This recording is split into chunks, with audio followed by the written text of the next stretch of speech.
Hello students, welcome to chemical science. और आज हम बात करने वाले हैं वेक्टर का एडिशन एंड सब्सट्रैक्शन को। देखिए, इस वेक्टर के एडिशन और सब्सट्रैक्शन को हमने लास्ट वीडियो में भी देखा था। उसमें हमने देखा था triangular law of vector addition को। आज हम उस चीज़ को एक्सटेंड करने वाले हैं, यानी उसके बाकी बचे हुए दो पार्ट्स को भी पढ़ने वाले हैं, जिसमें हमने ट्रायंगुलर लॉ को तो पढ़ा ही था। अब हम पॉलीगन लॉ को पढ़ेंगे, फिर उसके बाद हम पढ़ेंगे parallelogram law of vector addition को। फिर पैरेललोग्राम ऑफ वेक्टर एडिशन को पढ़ने के बाद फिर हम रिजल्टेंट का भी मैग्नीट्यूड फाइंड आउट करेंगे। ठीक है, इतना सब कुछ हम पढ़ने वाले हैं। और देखिए, चलो इसको स्टार्ट करते हैं आज के इस टॉपिक को, जो कि है हमारे पास polygon law of vector addition. चलो हम थोड़ा बहुत एक रिकैप कर लेते हैं जो चीजें हमने पढ़ ली थी। फर्स्ट हमने पढ़ी थी triangular law of vector addition. Okay, इसमें हमने क्या देखा था कि अगर हमारे पास दो वेक्टर्स हैं, सपोज दैट कि ये हमारे पास एक वेक्टर है और जो सेकंड वेक्टर है वो ट्रायंगल की सेकंड साइड से रिप्रेजेंट की जाती है। Suppose that this is B vector, तो this will represent suppose that C vector. Okay, the direction of C vector is this direction. Okay, so इसके बाद हम कैसे इसको लिखेंगे, कैसे ऐड करेंगे। देखिए, इसका रूल था कि अगर हमारे पास सेम ऑर्डर में हमारे पास वेक्टर हैं, उनको हम ऐड करेंगे और उसको किसके इक्वल कहेंगे, जो अपोजिट ऑर्डर में हमारे पास वेक्टर है। अब सेम ऑर्डर में कौन से वेक्टर्स हैं, यानी एक ऐसे दो वेक्टर्स जिनका एक का हेड दूसरे का टेल, और ऐसा हो तो वो सेम ऑर्डर में। अब देखिए यहाँ पर क्या है, यहाँ पर दिख रहा होगा कि एक का हेड दूसरे का भी हेड, दोनों का हेड कोइंसाइड हो रहा, और यहाँ पर देखिए दोनों का टेल कोइंसाइड हो रहा। तो ये सेम ऑर्डर में नहीं है, ए और सी सेम ऑर्डर में नहीं है, ना ही हमारे पास बी और सी सेम ऑर्डर में है। हमें दिख रहा है कि ए और बी वेक्टर ही सेम ऑर्डर में है, तो ये आपस में ऐसे ऐड हो जाते हैं, A vector plus B vector which is equal to the C vector. Okay, इतना समझ में आया। This is triangular law. ठीक है, अब देखिए इसका यूज कहां पर होता है। जैसे कि हमने देखा होगा ना, पोजीशन वेक्टर। सपोज दैट कि हमारे पास ये पोजीशन वेक्टर है r1 वेक्टर किसी पार्टिकल का एट पोजीशन ए। ओके, ये यहां से ये डिस्प्लेस हो जाता है। सपोज दैट कि r2 वेक्टर, इसका पोजीशन वेक्टर वो r2 हो जाता है एट टाइम t। ठीक है, r2 वेक्टर। तो डिस्प्लेसमेंट वेक्टर, सपोज दैट वो a पोजीशन से b पोजीशन पे आ गया, तो डिस्प्लेसमेंट वेक्टर को हम dr वेक्टर मान लेते हैं। सपोज दैट डेल्टा मान लो, सपोज हम इसको क्या मान लेते हैं, डेल्टा r वेक्टर। तो अब इस पे हमें triangular law of vector addition को अप्लाई करना है। ये r1 वेक्टर है, ये r2 वेक्टर। अब ट्रायंगुलर लॉ ऑफ वेक्टर को हम अप्लाई करेंगे कैसे, देखिए जो सेम ऑर्डर में वेक्टर्स होंगे उनको हम क्या करते हैं, एड अप करते हैं। तो हम लिखते हैं r1 vector plus delta r vector which is equal to r2 vector. देखिए, जो r1 वेक्टर है और r डेल्टा r वेक्टर है वो सेम ऑर्डर में है, तो हमने उन दोनों वेक्टर्स को क्या किया, ऐड किया, और उसको किसके इक्वल कहा, r2 वेक्टर के। This is equal to r2 vector. तो इस डेल्टा r वेक्टर को क्या लिख सकते हैं, we can write delta r is equal to r2 vector minus r1 vector. ये समझ में आया, यहीं से लिखते हैं। देखिए डेल्टा r जो हम लिखते हैं ना डिस्प्लेसमेंट वेक्टर इन कोऑर्डिनेट सिस्टम में, वो ऐसे लिखा जाता है। ओके, ये तो रहा हमारे पास ट्रायंगुलर लॉ। अब इसके बाद देखिए parallelogram law of vector addition को समझते हैं और कैसे उसको लिखा जाता है। ठीक है,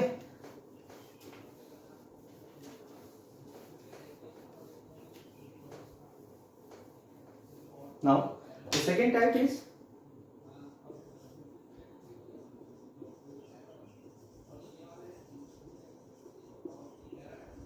parallelogram law of vector addition.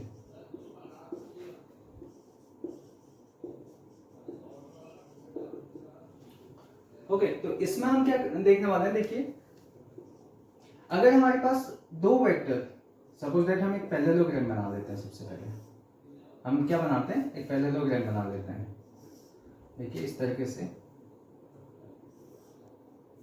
Okay, एक और दो पैरेललोग्राम बनाते हैं, क्योंकि यहाँ पर हमारे पास दो पॉसिबिलिटीज हो सकती हैं। उन दोनों पॉसिबिलिटीज को हम यहाँ पर शो करेंगे। ये पैरेललोग्राम तो सही नहीं बना, इसको सही राइट वे में बना देते हैं इन दिस फॉर्म। ठीक है, तो इनको थोड़ा डॉटेड लाइन बना देते हैं। ओके, और इन दोनों को डॉटेड बना देते हैं। अब देखिए हम कैसे रिप्रेजेंट करेंगे दो वेक्टर्स को। सपोज दैट हमारे पास दो वेक्टर्स इस तरीके से रिप्रेजेंट किए जाते हैं, A vector and B vector. तो parallelogram law of vector addition कहता क्या है कि अगर हमारे पास दो वेक्टर किसी पैरेललोग्राम की दो एडजेसेंट साइड को रिप्रेजेंट करें, ठीक है, दो वेक्टर्स किसी पैरेललोग्राम की दो एडजेसेंट साइड को रिप्रेजेंट करें, तो जो रिजल्टेंट वेक्टर होगा वो पैरेललोग्राम का डायगोनल होगा। जो रिजल्टेंट वेक्टर होगा वो along the direction of diagonal of a parallelogram. तो रिजल्टेंट वेक्टर की जो डायरेक्शन होगी that will in this direction. Okay, ये डायगोनल है किसका, इस पैरेललोग्राम का। तो R इज रिटन एज, कैसे लिखेंगे देखिए, विच इज, अब देखिए इस पे फिर triangular law of vector addition apply करेंगे।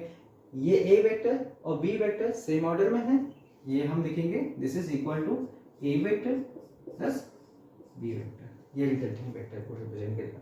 अब मान लेते हैं सेकंड कंडीशन है कि अगर हमारे पास दो vectors A vector and B vector एक पैरेललोग्राम की एडजेसेंट साइड को रिप्रेजेंट करेंगे, ये भी दो साइड को रिप्रेजेंट कर रहे हैं और ये दोनों भी, देखिए ये दोनों भी पैरेललोग्राम की एडजेसेंट साइड को रिप्रेजेंट कर रहे हैं। ठीक है, तो इसका जो रिजल्टेंट होगा इस केस में भी वो along the diagonal of parallelogram होगा R vector which is equal to A vector plus B vector. ठीक है, इसको कैसे करेंगे, ये भी सेम प्रोसीजर, इसको हम यहाँ से शिफ्ट कर लेंगे। शिफ्ट करने का मतलब कि ट्रांसलेशन ऑफ वेक्टर को अप्लाई करेंगे विदाउट चेंजिंग इट्स डायरेक्शन और इट्स मैग्नीट्यूड। हम इसको यहाँ से यहाँ ट्रांसलेट कर सकते हैं और फिर उसके बाद हम वेक्टर एडिशन को यहाँ पर अप्लाई करेंगे, triangular law of vector addition. ये तो था हमारे पास parallelogram law of vector addition. Okay, अब देखिए now the third one type is polygon law of vector addition. अब क्या है, polygon law of vector addition. अब देखिए third type is polygon law of vector addition.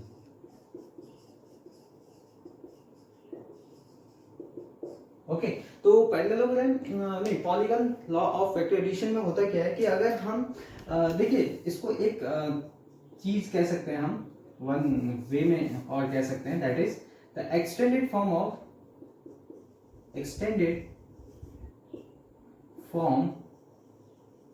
Of triangular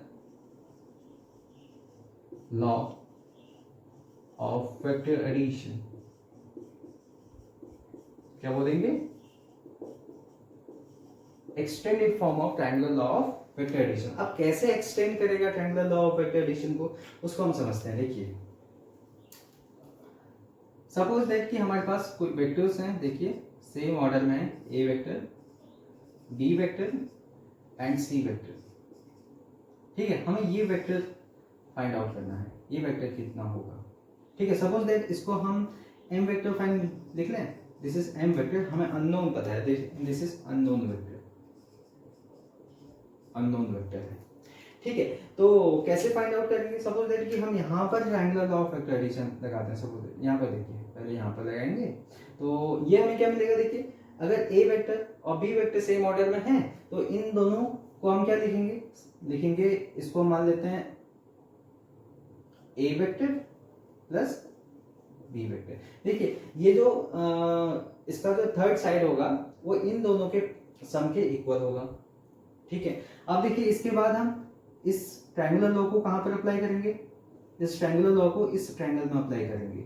अब इसमें क्या होगा, देखिए जो हमारे पास a प्लस बी होगा, जो हमारे पास m वेक्टर होगा which is equal to a vector plus b vector, एक साथ है, सेम ऑर्डर में है। देखिए a प्लस बी और किसके साथ है सेम ऑर्डर में, c वेक्टर के साथ प्लस c वेक्टर।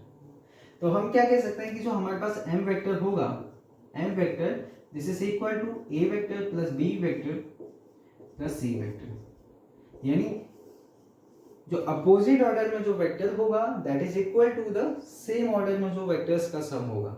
ठीक है, अब देखिए अगर हम इसको और एक्सप्लेन करें, इस तरीके से क्वेश्चन को लिखें, ठीक है, इस तरीके से देखिए, और इसको हम इस तरीके से लिखें,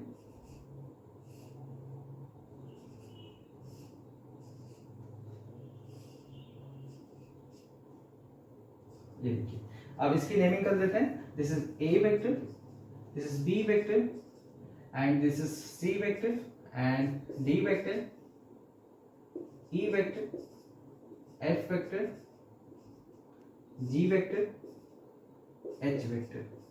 एंड आपसे क्वेश्चन पूछा जाता है कि find the value of H vector. आपसे क्या क्वेश्चन पूछा जाता है, find the value of H vector. H vector की आपको वैल्यू बतानी है, तो कैसे फाइंड आउट करेंगे, तो इसी कॉन्सेप्ट को अप्लाई करना है कि अगर हमारे पास जो सेम ऑर्डर में वेक्टर्स हैं उनको ऐड करना है। ठीक है, जो सेम ऑर्डर में वेक्टर्स हैं उनको ऐड करना है, और किसके इक्वल कहना है, इन अपोजिट ऑर्डर में जो वेक्टर्स हैं। मान लेते हैं हमने इस एंटी क्लॉकवाइज डायरेक्शन को क्या पॉजिटिव कंसीडर कर दिया और क्लॉकवाइज डायरेक्शन को नेगेटिव, यानी एक तरीके से समझ दो कि हम क्या करने वाले हैं। देखिए, ए वेक्टर प्लस बी वेक्टर, ए वेक्टर सेम ऑर्डर में वेक्टर है और उसके सेम ऑर्डर में बी वेक्टर भी है और सी वेक्टर भी है एंड डी वेक्टर भी है और ई वेक्टर भी है। ठीक है, अब इसको किसके इक्वल कहेंगे, दिस इज इक्वल टू जो अपोजिट ऑर्डर में वेक्टर है, एच वेक्टर प्लस जी वेक्टर प्लस एफ वेक्टर। हमें क्या फाइंड आउट करना था, हमें फाइंड आउट करना था एच वेक्टर। तो एच वेक्टर कैसे मिलेगा, देखिए ये एच वेक्टर है, इसको सेपरेट आउट करेंगे तो बाकी चीजें कैसे लिखेंगे, H vector is equal to A vector plus B vector plus C vector plus D vector plus E vector minus G vector minus F vector. ये हमारे पास एच वेक्टर होगा। हमने क्या अप्लाई किया यहाँ पर, polygon law of vector addition. Okay, अब देखिए ये तो हमारे पास 3 लॉज हो गए, पॉलीगन लॉ हमारे पास हो गया, ट्रायंगुलर लॉ हो गया और हमारे पास हो गया parallelogram law of vector addition. अब देखिए हम इन parallelogram law of vector addition में रिजल्टेंट वेक्टर का मैग्नीट्यूड फाइंड आउट करने वाले हैं। क्या फाइंड आउट करेंगे, मैग्नीट्यूड ऑफ रिजल्टेंट वेक्टर। ठीक है, और उसके साथ साथ उस रिजल्टेंट वेक्टर की डायरेक्शन भी फाइंड आउट करेंगे। अब देखिए डायरेक्शन कैसे फाइंड आउट करते हैं, आज आप सभी लोगों को पता चल जाएगा।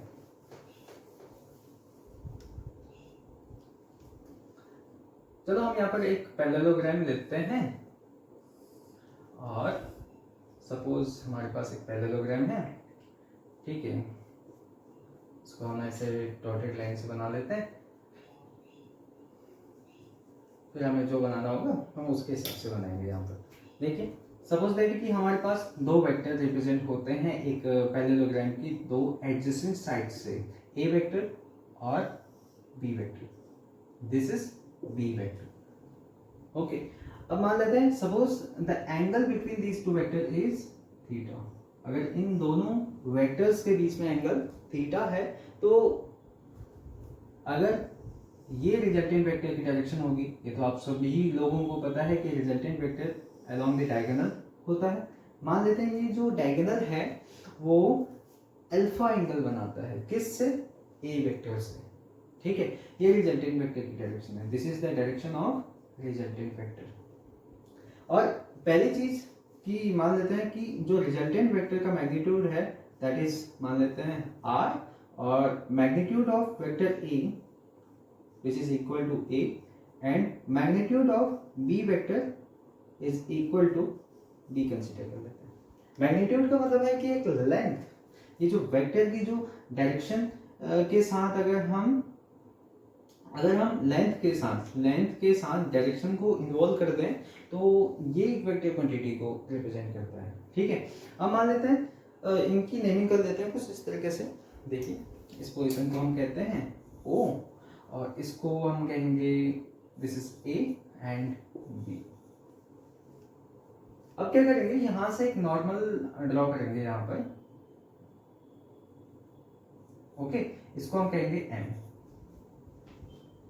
अब देखिए, इस B वेक्टर का जो मैग्नीट्यूड है दैट इज हमारे पास B होगा। और देखिए, इस B वेक्टर के हमारे पास दो कंपोनेंट्स हैं। दो कंपोनेंट्स कौन कौन से हैं? एक कंपोनेंट जो हॉरिजॉन्टल के साथ बनाएगा दैट इज इस वेक्टर का प्रोजेक्शन ऑन दिस साइड, तो उसको हम क्या लिखेंगे B cos थीटा।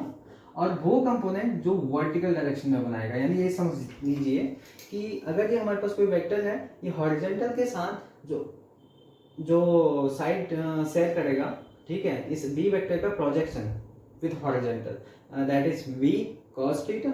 और वर्टिकल कंपोनेंट क्या होगा? वर्टिकल कंपोनेंट को हम लिखेंगे दिस इज, ये वर्टिकल कंपोनेंट होगा। सही बन नहीं रही है लाइन, अभी बन जाएगी तरीके से। ओके, तो ये कंपोनेंट होगा हमारे पास that is b sin theta.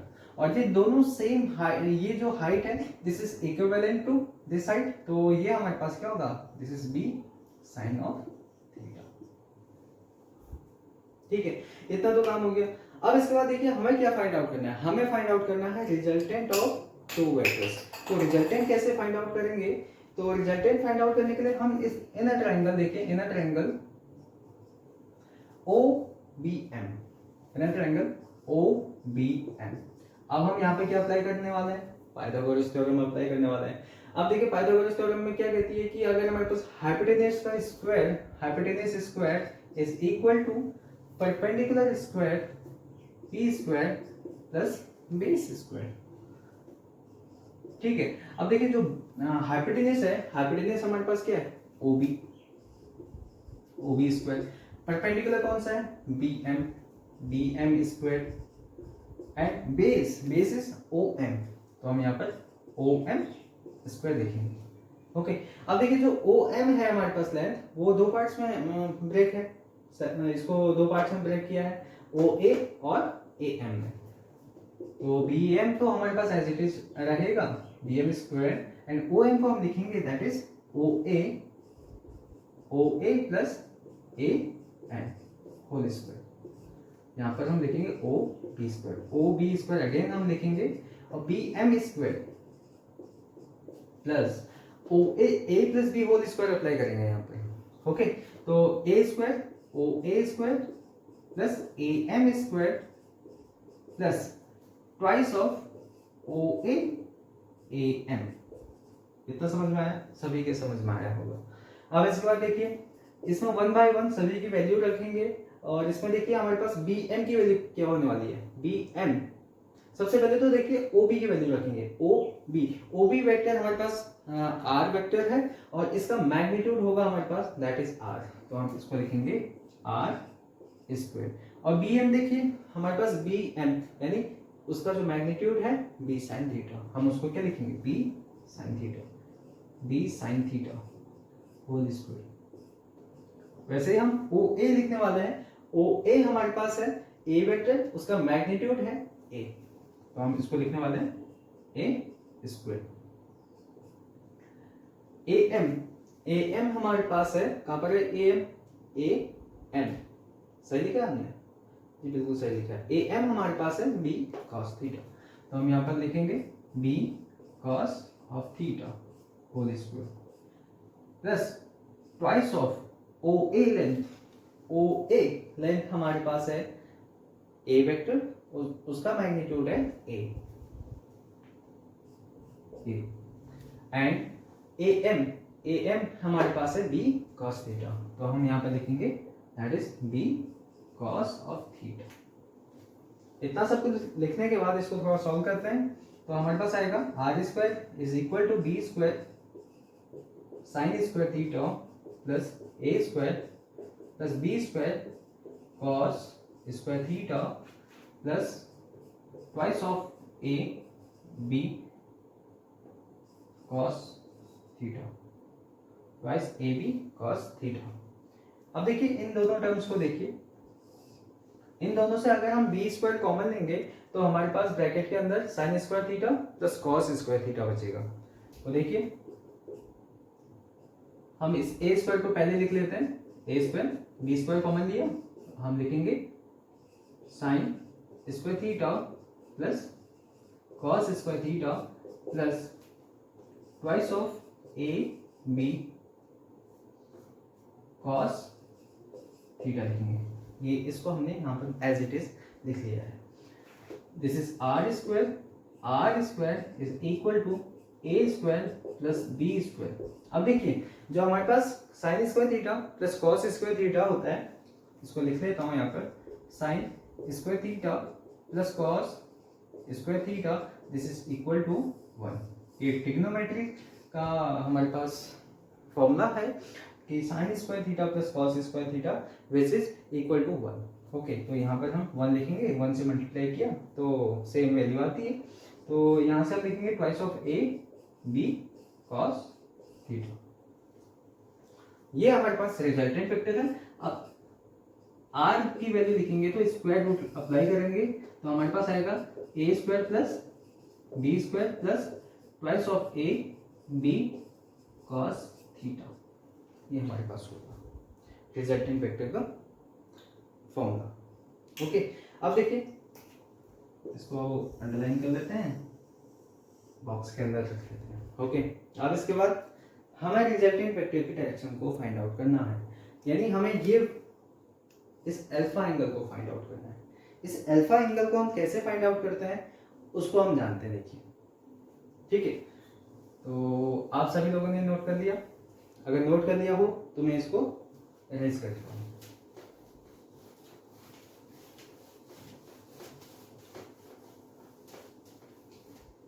अब देखिए हमें इस अल्फा एंगल को फाइंड आउट करना है, यानी हमें इस रिजल्टेंट वेक्टर की डायरेक्शन वेक्टर ए वेक्टर के साथ फाइंड आउट करना है। तो कैसे फाइंड आउट करेंगे देखिए, तो उसके लिए हम क्या लेंगे, ट्रायंगल। यहाँ पर देखिए जो हमारे पास ओ बी एम ट्रायंगल को देखिए, इस अल्फा एंगल को हमें फाइंड आउट करना है। तो कैसे फाइंड आउट करेंगे, हम टेन अल्फा अप्लाई करेंगे। यहाँ पर क्या अप्लाई करने वाले हैं, tan alpha. That is tan alpha क्या होता है, ये परपेंडिकुलर अपॉन बेस। 10 की वैल्यू अगर हमारे पास, ये समझ लीजिए कि एक राइट एंगल ट्रायंगल है, ठीक है, मान लेते हैं थीटा एंगल है और ये परपेंडिकुलर है और ये बेस है, ठीक है। तो अगर हमें 10 ऑफ थीटा फाइंड आउट करना है तो हम क्या लिखते हैं, परपेंडिकुलर अपॉन बेस लिखते हैं। तो देखिए इस एंगल के लिए परपेंडिकुलर कौन सा है, that is B sine theta, और बेस है हमारे पास ओ एम। तो सेम सिमिलर वे में हम यहाँ पर भी समझने वाले हैं कि 10 अल्फा लिखने वाले हैं। चलो एक हेडिंग डाल देते हैं यहाँ पर, तब समझ में आ जाएगा। ओके, डायरेक्शन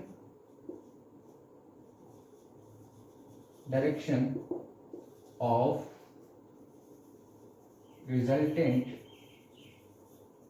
वेक्टर, ठीक है, हमने मैग्नीट्यूड फाइंड आउट कर दिया था, अब हम डायरेक्शन फाइंड आउट करेंगे। तो हम क्या अप्लाई करने वाले हैं, 10 of alpha which is equal to B M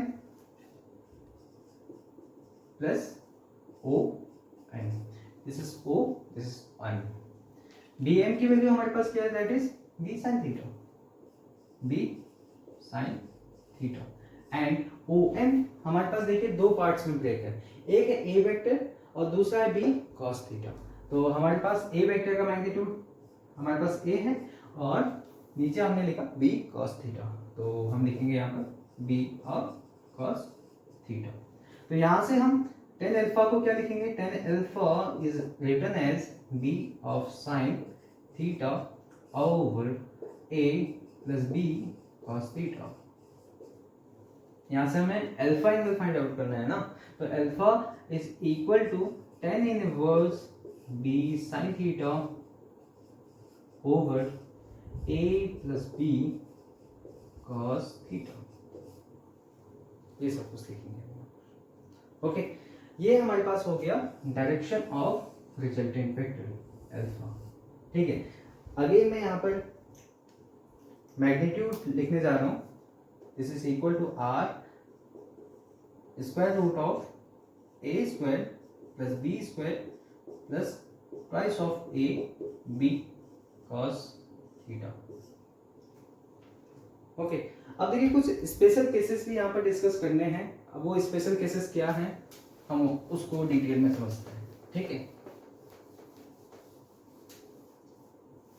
आगे इसको लिखेंगे हम। अब स्पेशल केसेस को हम देखने वाले हैं। स्पेशल केसेस, ठीक है, किसमें? रिजल्टेंट वेक्टर्स में। आर, अगर हमारे पास देखिए आर की वैल्यू थी that is A square plus B square plus twice of A B cos of theta. ठीक है, अब स्पेशल केस फर्स्ट है हमारे पास, इफ थीटा इज 0। अगर हमारे पास दो वेक्टर्स के बीच में एंगल 0 हो तो हमारे पास रिजल्टेंट वेक्टर क्या होगा? तो कैसे लिखेंगे देखिए, तो cos ऑफ 0 क्या होगा हमारे पास? दैट इज 1 होता है। cos 0 की वैल्यू होती है 1। तो यहाँ पर हम इस वैल्यू को सब्स्टिट्यूट करेंगे तो हमें क्या मिलेगा? हमें मिलेगा r is equal to square root of A square plus B square twice of A B and cos theta की वैल्यू क्या आ जाएगी? यहाँ से हम लिखेंगे यहाँ पे cos थीटा की वैल्यू, cos थीटा लिखिए, इसको थोड़ा वेल तरीके से लिखते हैं, तो cos 0 हो जाएगा दैट इज 1। cos थीटा के प्लेस पर हम लिखेंगे दिस इज 1। तो यहाँ से हमारे पास क्या फॉर्मूला बनेगा? यहाँ से हमारे पास फॉर्मूला बनेगा that is A square plus B square plus twice of A B. अब देखिए फॉर्मूला आपको याद से आ ना, ये किसका फॉर्मूला है? ये फॉर्मूला है हमारे पास that is A plus B whole square. तो रिजल्टेंट वेक्टर को हम क्या लिखेंगे? That is A plus B हमारे पास रिजल्टेंट वेक्टर का मैग्नीट्यूड होगा। ओके, अगर दो वेक्टर्स सेम डायरेक्शन में हो, यानी उनके बीच में जो एंगल हो वो क्या हो? 0 हो, तो हमारे पास रिजल्टेंट वेक्टर ये रहता है। अगर मान लेते हैं सपोज कि दो वेक्टर्स हैं, उनके बीच में एंगल 180 हो। अगर हमारे पास सेकंड केस है, हमारे पास second case if theta is equal to 180, तो इस केस में हम क्या करने वाले हैं? इस केस में हम इस cos थीटा को ही चेंज करेंगे, cos 180 की वैल्यू हम लिखेंगे। अब देखिए cos 180 की वैल्यू कितनी होती है? cos 180 is -1। cos 180 की वैल्यू होती है -1। तो यहां से इस वैल्यू को हम यहां सब्स्टिट्यूट करेंगे तो हमें क्या मिलने वाला है? That is r square root of A square plus B square plus twice of A B cos theta के प्लेस पे हम लिखेंगे सिर्फ -1। ओके, तो यहां से हम क्या लिखेंगे? That is A square plus B square minus, अब देखिए इस माइनस से हम यहाँ मल्टीप्लाई कर लेंगे तो प्लस और माइनस क्या हो जाएगा? माइनस। तो हम यहाँ पे देखेंगे ट्वाइस ऑफ ए बी। अब ये फॉर्मूला आपको पता होगा, इसको हम क्या लिखते हैं? a minus B whole square लिखते हैं। तो यहाँ से r क्या हो मिल जाएगा हमें? a minus B. अगर हमारे पास दो वेक्टर्स हैं वो एक दूसरे के जस्ट अपोजिट हैं, यानी इस तरीके से समझ लीजिए, ये a वेक्टर है और ये b वेक्टर है। ठीक है, तो इन दोनों का जो रिजल्टेंट वेक्टर होगा वो आइदर इन दिस डायरेक्शन, तो हम इस तरीके से लिख सकते हैं ये रिजल्टेंट वेक्टर कहाँ की ओर होगा? तो रिजल्टेंट वेक्टर आइदर इस डायरेक्शन में भी हो सकता है। ठीक है, हम लिख सकते हैं a vector minus b vector भी हो सकता है, और इसको एज इट इज इस तरीके से भी लिख सकते हैं, देखिए, और ऐसे भी हो सकता है b vector minus a vector. तो इसके लिए हमें क्या करना पड़ेगा? हमें यहाँ पर प्लस और माइनस भी अप्लाई करना पड़ेगा। हमें यहाँ पर क्या अप्लाई करना पड़ेगा? प्लस और माइनस भी अप्लाई करना पड़ सकता है, ठीक है। यहाँ पर भी प्लस और माइनस हम लिखेंगे, ठीक है। ये क्यों? क्योंकि स्क्वायर रूट यहाँ पर ओपन होगा तो यहाँ पर दोनों वैल्यूज पॉसिबल हो सकती है। अगर हम आर स्क्वायर लेंगे तो आर स्क्वायर से वैल्यू फिर से पॉजिटिव हो जाएगी, ठीक है। तो यहाँ पर भी समझ लीजिए, अगर हमारे पास दो वेक्टर्स ऐसे हैं तो रिजल्टेंट वेक्टर इस डायरेक्शन में भी हो सकता है और इस डायरेक्शन में भी हो सकता है, ओके। अब इसके बाद हमें सब्सट्रैक्शन ऑफ वेक्टर को देखना है। हमें क्या पढ़ना है? Subtraction of vector. अगर हमारे पास दो वेक्टर्स हैं, ठीक है, उन्हें सब्सट्रैक्ट करना है तो किस तरीके से हम सब्सट्रैक्ट करते हैं उसको जान। अगर आपको वेक्टर एडिशन आता है तो सब्सट्रैक्शन तो इजी है, क्वाइट इजी, ओके। तो किस तरीके से होगा वो समझ लेते हैं। वेक्टर सब्सट्रैक्शन ऑफ वेक्टर्स, कैसे हम वेक्टर्स को सब्सट्रैक्ट करेंगे। मान लेते हैं हमारे पास दो वेक्टर्स हैं, मान लेते हैं दिस इज ए वेक्टर, और इस ए वेक्टर में से हमें क्या माइनस करना है? हमें इस बी वेक्टर को माइनस करना है, ये बी वेक्टर। अब देखिए इसके दो पॉसिबिलिटीज है, माइनस साइन है यहाँ पर, जैसे हमने लिखा था ए वेक्टर है और प्लस बी वेक्टर, इस तरीके से लिखते थे हम, दिस इज बी वेक्टर। अब इन प्लेस ऑफ प्लस हमने क्या लिखा? माइनस। हमें इस वेक्टर्स, इन दो वेक्टर्स को क्या करना है? सब्सट्रैक्ट करना है। तो कैसे लिखेंगे देखिए, तो अगर हमारे पास इस बी वेक्टर में हमने नेगेटिव साइन अप्लाई किया, यानी इस वेक्टर की डायरेक्शन को हमें चेंज करना है विदाउट चेंजिंग इट्स मैग्नीट्यूड, ये नेगेटिव ऑफ वेक्टर को रिप्रेजेंट करेगा। तो देखिए क्या मिलेगा हमें, हमने इस वेक्टर को एज इट इज लिखा, इस ए वेक्टर को, ये था हमारे पास ए वेक्टर। अब इस बी वेक्टर की डायरेक्शन को चेंज करनी है। देखिए डायरेक्शन कैसे चेंज करेंगे, यानी यहाँ ऐसा कीजिए कि डायरेक्शन को चेंज मत कीजिए, डायरेक्शन को एज इट इज लिखिए और इसको माइनस बी वेक्टर लिख लीजिए, ठीक है। या तो आप डायरेक्शन देखिए, दो पॉसिबिलिटीज बनाऊंगा मैं यहाँ पर, एक पॉसिबिलिटीज तो ये बना दी थी, और एक देखिए ए वेक्टर और बी वेक्टर को अब क्या करना है आपको, इसकी अगर आपने साइन यहाँ पर पॉजिटिव लेना है तो इसको इस तरीके से लिखिए, बी वेक्टर की डायरेक्शन है, आया समझ में? यानी अगर हमें इन दोनों वेक्टर्स को ऐड करना है, इन दोनों को ऐड करना है, नॉर्मली हम क्या कहते हैं कि अगर हमारे पास दो वेक्टर्स हैं, A vector plus B vector, ये तो करते हैं। तो अगर ये बी वेक्टर के प्लेस पर हमें क्या लगाना है? नेगेटिव। अगर दो वेक्टर्स को सब्सट्रैक्ट करना है, माइनस करना है, तो ऐसे लिखेंगे। अब देखो इसको एक और तरीका है लिखने का, हम ऐसे भी तो कर सकते हैं, प्लस लगाकर ऐसा भी कर सकते हैं, बिल्कुल कर सकते हैं। बी की डायरेक्शन को चेंज कर लेंगे और बाकी हमारे पास वेक्टर एडिशन की तरह ही हम यहाँ पर ऐड करेंगे। और बाकी हम कैसे ऐड करते हैं, जैसे वेक्टर एडिशन को ऐड किया था हमने, वेक्टर एडिशन। तो देखिए तो ये डायरेक्शन क्या होगी? That will be, same order में जो वेक्टर है उनको ऐड कीजिए आप। ये हमारे पास ए वेक्टर है और ये हमारे पास है माइनस बी वेक्टर। तो फाइनली हमारे पास क्या आएगा? A vector minus B vector. Vector addition apply करना है। अब यहां पर भी देखिए ये वेक्टर क्या होगा, जो सेम ऑर्डर में जो वेक्टर हैं उनको हम क्या करेंगे? ऐड करेंगे। अब दोनों देखो सेम ऑर्डर में हैं? नहीं है, ये दोनों वेक्टर सेम ऑर्डर में नहीं है, अपोजिट ऑर्डर है इन दोनों का। तो कैसे लिखेंगे, किस तरीके से लिखेंगे? तो मान लेते हैं इसको हम पी वेक्टर मान लेते हैं, इसको क्या मान लेते हैं? P vector. तो जो सेम ऑर्डर में वेक्टर्स हैं उनको ऐड करते हैं। हमारे पास है सेम ऑर्डर में P vector plus B vector which is equal to A vector, यानी अपोजिट ऑर्डर में जो वेक्टर है, सेम ऑर्डर में, यानी एक का हेड दूसरे का टेल, एक का दूसरे का टेल।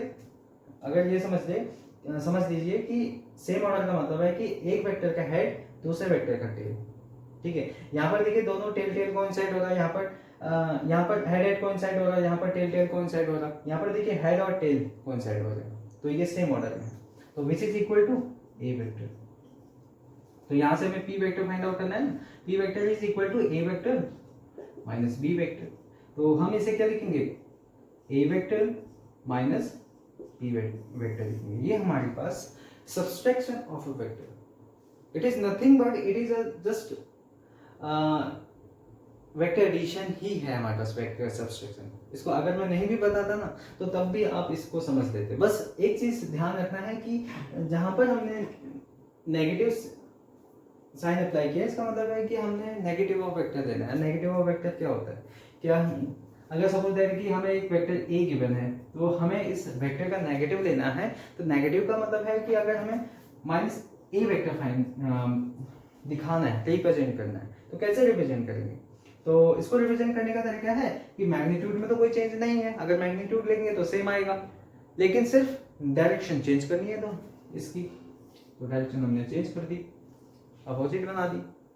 अगर मान लेते हैं ये हमारे पास वेक्टर था कोई v वेक्टर, अगर हमें नेगेटिव ऑफ वेक्टर लेना है, माइनस v वेक्टर लेना है, तो हम इसकी डायरेक्शन चेंज कर देंगे और without changing its magnitude, magnitude में चेंज नहीं आना चाहिए। ओके, तो ये that is minus v vector. Hope कि आप सभी लोगों को ये चीजें समझ में आई होंगी, वेक्टर एडिशन से रिलेटेड सभी चीजें। ठीक है, तो इसके बाद के वीडियो लेक्चर में हम देखने वाले हैं वेक्टर प्रोडक्ट्स को। ठीक है, उनमें हम देखेंगे वेक्टर प्रोडक्ट्स कैसे करते हैं, कितने टाइप्स के हमारे पास वेक्टर प्रोडक्ट्स होते हैं। ओके, तो चलिए मिलते हैं आपसे अगले वीडियो सेशन में। Okay, bye bye.